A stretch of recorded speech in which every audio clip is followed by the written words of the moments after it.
எல்லாத்துக்கும் வச்சுக்கணும்.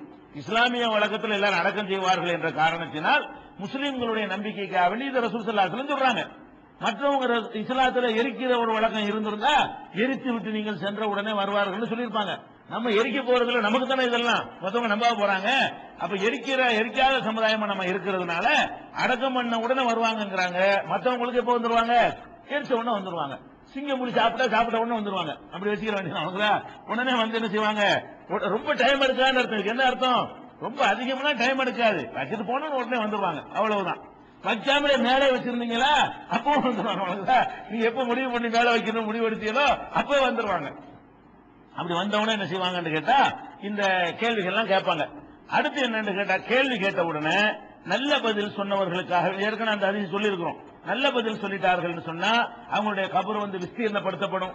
70க்கு 70ங்கிற கணக்கு 70ன்னா 749 எவ்வளவு ஆச்சு பாத்துக்கிறங்க? 4900 2 கிரவுண்ட் ஆச்சா? அவ்வளவுதானே? 70 கிலோ அவ்வளவு வருமா? சரி, அப்ப 2 கிரவுண்ட் ஒரு ஆளுக்கு எவ்வளவு இடம்? அப்படி கபரை அப்படியே விஸ்தீர்ணோட பாத்துக்கிறது அரண்மனை மாதிரி இருக்கு. எல்லாம் முக்கால் செல்ல போட்டு கட்டிட்டு இருக்கிறோம். அப்ப 70க்கு 70 எங்க இருக்கு? அப்படி பாத்துக்கிற வேண்டியது. அப்ப 70க்கு 70ங்கிற 70க்கு முழம்னு சொல்றாங்க. 70 முழத்துக்கு 70 முழம். அப்ப 70க்கு 70ங்கிற கணக்குல அதோட கூடி போயிடும். அப்படி பாத்தீங்கன்னா முழங்கிறது அடியை விட கூட தானே. அடிய ஸ்கொயர் ஃபீட்டுங்கிற அடிக்கு தானே சொல்றான்.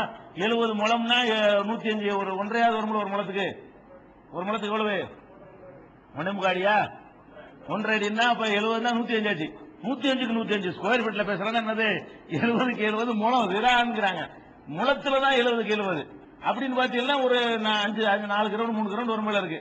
அப்ப அந்த மாதிரியான ஒரு பெரிய கிரவுண்ட் 4 கிரவுண்ட் இடத்துல என்ன செய்யப்படும்? அவனுக்கு கபரை வந்து விசீர்ணப்படுத்தப்படும் இருக்கு. அதெல்லாம் ஒரு ஆன்மீக உலகத்துல அவ்வளவு பிரம்மாண்டமான ஒரு இடத்த அல்ல என்ன செய்வான்? நம்ம கண்ணுக்கு தெரியாத ஒரு உலகத்துல அவனுக்கு கொடுக்க முடியும்.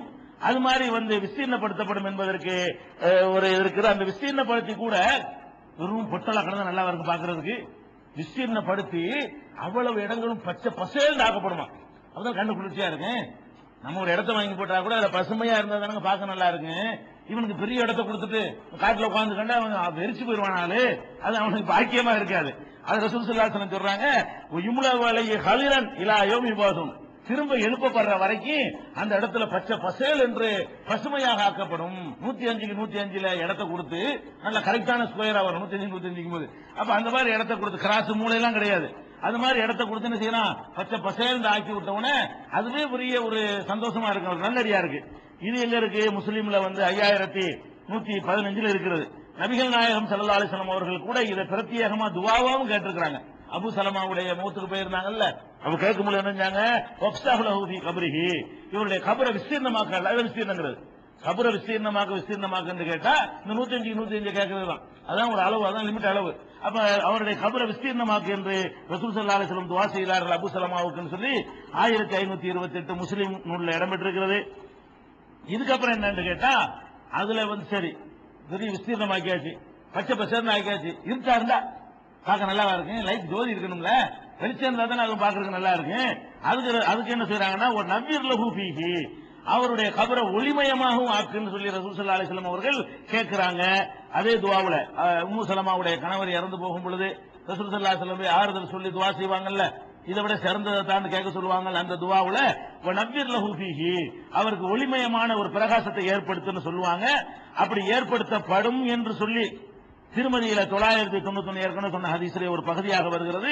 சும்மை ஃபஸ்ஸஹுலஹு ஃபீ கப்ரிஹி 70 திரான் பி 70, 70 முழத்துக்கு 70 முழம் 70க்கு 70ங்கிற கணக்கில் விஸ்தீர்ணப்படுத்தப்பட்டு சும்மை யுனவ்வர் லஹு ஃபீஹி, பிறகு அதுல ஒளி பிரகாசத்தை அவனுக்கு ஏற்படுத்தப்படும் என்று நபிகள் நாயகம் ஸல்லல்லாஹு அலைஹி வஸல்லம் அவர்கள் சொன்னார்கள்.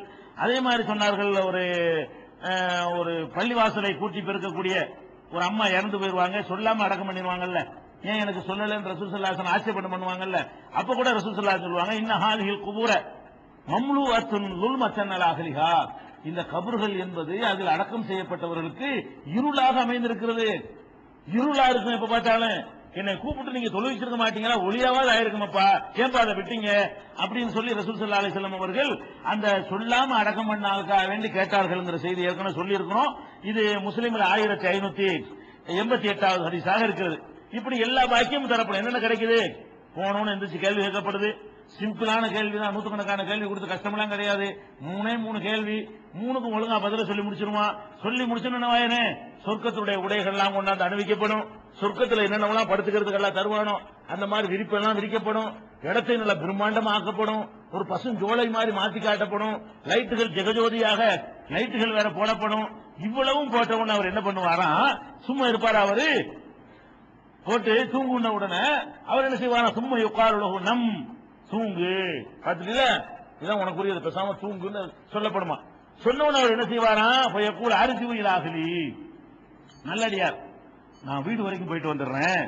இப்ப உகுபிரகும் நான் போய் அவங்களுக்கு இந்த செய்தி சொல்லிட்டு வந்துடுறேன். என்ன எனக்கு கிடைச்சிருக்கிறது, என் லைஃப் நான் வீணாக்கலையே, சரியான முறையில் நான் நடந்திருக்கேன், என் குடும்பத்தார் சந்தோஷப்படுவாங்களே என்று சொல்லி போய் சொல்லிட்டு வருவேன் என்று சொன்ன உடனே 2 மலக்குகளும் சொல்வார்கள், நம் கனவுமத்தில் அரூஸ், புது மாப்பிள்ளைய போல தூங்கு.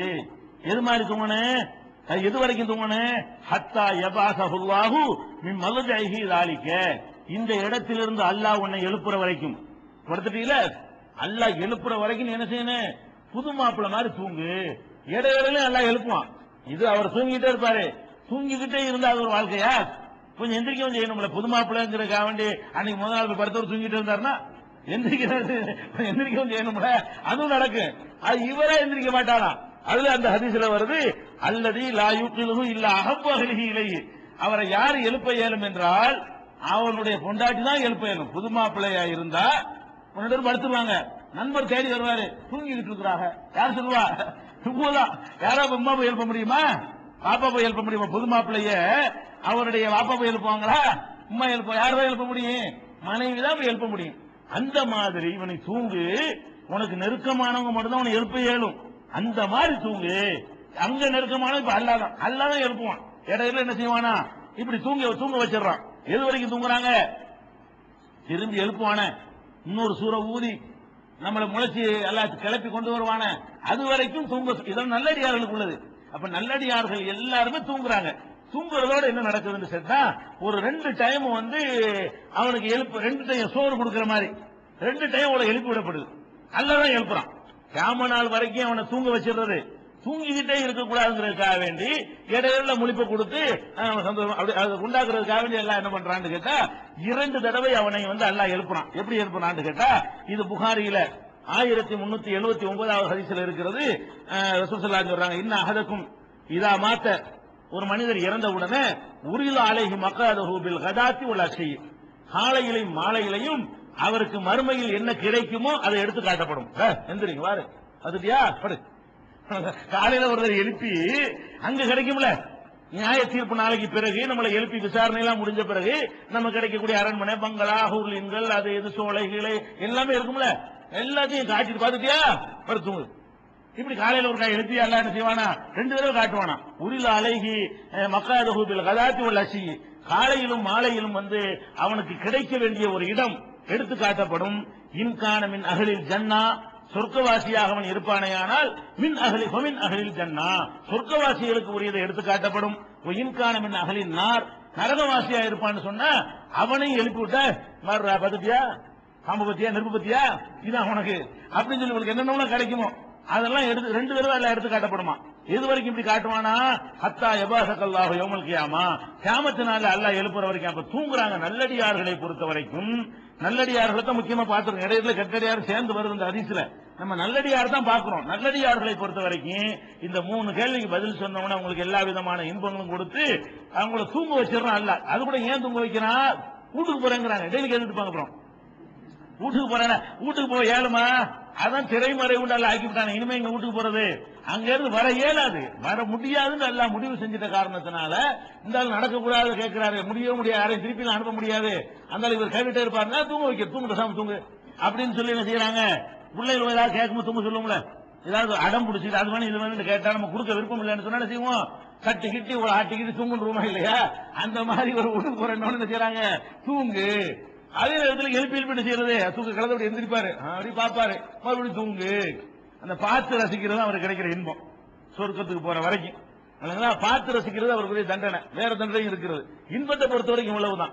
அப்ப நல்லடியார்கள் என்ன பண்றாங்க, தூங்குறாங்கன்னு விளங்குதா, சாம நாள் வரைக்கும் தூங்குறாங்கன்னு விளங்குதா, 2 டைம்ல தான் அவங்க எந்திரிக்கிறாங்கன்னு விளங்குதா, பாக்கி எல்லா நேரமும் அவங்க என்னது தூக்கத்திலே இருந்து கொண்டிருக்கிறார்கள் என்கிற அளவுக்கு நபி ஸல்லல்லாஹு அலைஹி வஸல்லம் சொல்லியிருக்கிறாங்க. மற்றும் இது தொடர்பான இன்னும் சில செய்திகள், கெட்டவங்க ரூஹ் என்ன பண்ணுது, அவங்க தூங்குறாங்களா, நபிமார்களுடைய ரூஹ் என்ன பண்ணும், சுகதாக்களுடைய ரூஹ்லாம் என்ன பண்ணுது, மற்ற மக்களுடைய ரூஹ்கள்லாம் எப்படி இருக்கும் அப்படின்னு நிறைய வெரைட்டிஸ்கள்லாம் இருக்கிறது. அதுல இன்ஷா அல்லாஹ்